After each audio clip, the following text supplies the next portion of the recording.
shout out sa lahat guys. Ngayong umaga pala magluluto ako ng liver curry. So ang ating mga isasahog guys, itong kamatis. Tapos lagyan natin ng konting sili guys, no, kahit 5 piraso lang, kasi yung kasama ko is hindi po sila hilig sa sili, green chili. Tapos may ganito guys, parang pumpkin ang tawag nito, parang kalabasa siya na maliliit. Ihahalo din po natin to guys, 3 piraso o 4 na piraso na parang kalabasa siya. Iwan ko anong tawag nito, parang pumpkin. Tapos syempre may mga sibuyas tayo dyan, ito sibuyas at saka bawang, and may okra din po ako guys. Ano na lang natin mamaya, lalaga ko tong okra para hindi masisira. So tapos may 3 atay, ito 3 atay na nakalagay sa styro. 3 to siya guys, ito kasi 3 rin kami kakain nito, 3 piraso, no? So ito po ang aking lulutuin para sa pananghalian. So umpisa na tayong mag linis ng mga bawang. Walang plastic dito. By the way guys, yan ang aking lulutuin, no? Yan, no? Yan. Ito ang mga ilalahok natin, at saka ito ang atay. So may sibuyas at saka may sili dito guys, green chili, at saka may okra, mamaya ilaga ko na lang yan. So yan muna guys, mamaya ulit, no, i-update ko lang kayo mamaya. So guys, ngayon guys, na tayo, no, isangkot na natin yung mga sibuyas, bawang, luya at saka kamatis. So unahin muna natin guys, magpainit muna tayo. Tapos lagyan natin mantika.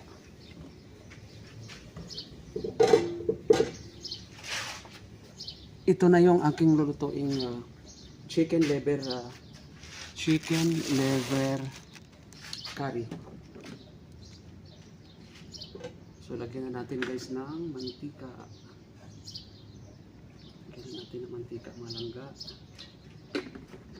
para umpisahan na natin ang sangkot siya. Lumipat pala ako guys ng pwesto kasi walang doon, walang gas. Ito. So ito na guys, sangkot sana natin ang unahin talaga natin siyempre bawang.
Guys, no, pinapa brown na natin ang ating sibuyas. Tapos maya gisahin na natin yung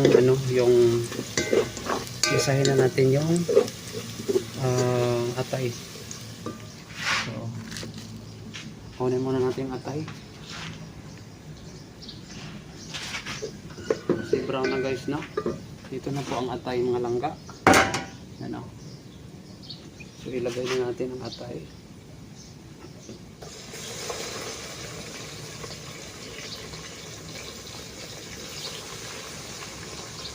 Isahin muna natin ang atay guys. Hindi lang natin masyadong haluin kasi malalamog to.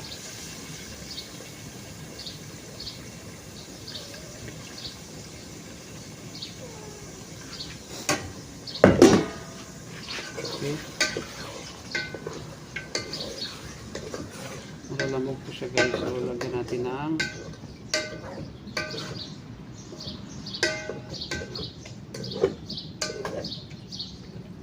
lagyan ko lang siya ng asin at saka bitsil.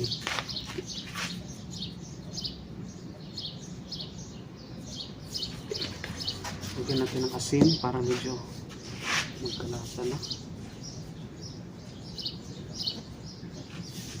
Tapos pakuluan natin ng langga. Pakuluan muna natin guys para mag-mix na para madaling maluto ang pakuluan muna natin, lutuin muna natin saglit bago natin ilagay ang kamatis at saka lagyan natin ng curry powder. Pakulo lang natin yan. Pwede na rin natin ilagay guys ang sili, no? Green sili, konti lang nilagay ko kasi kasama ko is ayaw nila sa maanghang. Lagyan na natin mamaya kulang. Isali na lang natin, isali pa natin ang ilagay na rin natin ang luya. Ang dami pa rin itong luya guys. Ilagay na natin ang luya. Ang kamatis na lang natin yan mga langga kasi nag-ano pa to, nagtutubig pa tong atay. Igisa lang natin konti.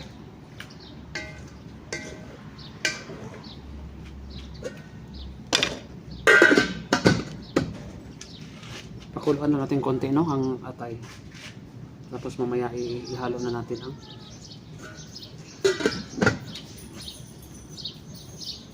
ihalo na natin ang kamatis.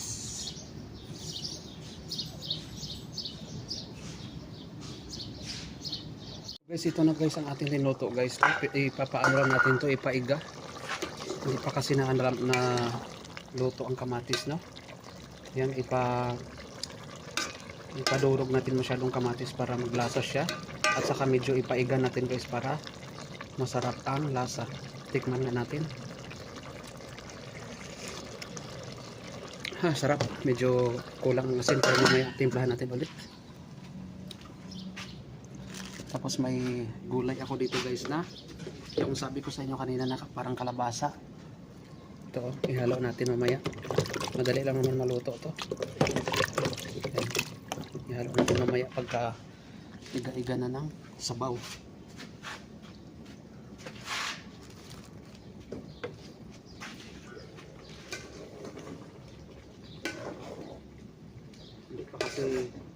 Hindi pa na ang kamatis guys. Lutuin natin ang kamatis ng ayos. Sarap. Dami pang sabaw. Lagyan natin konti asin.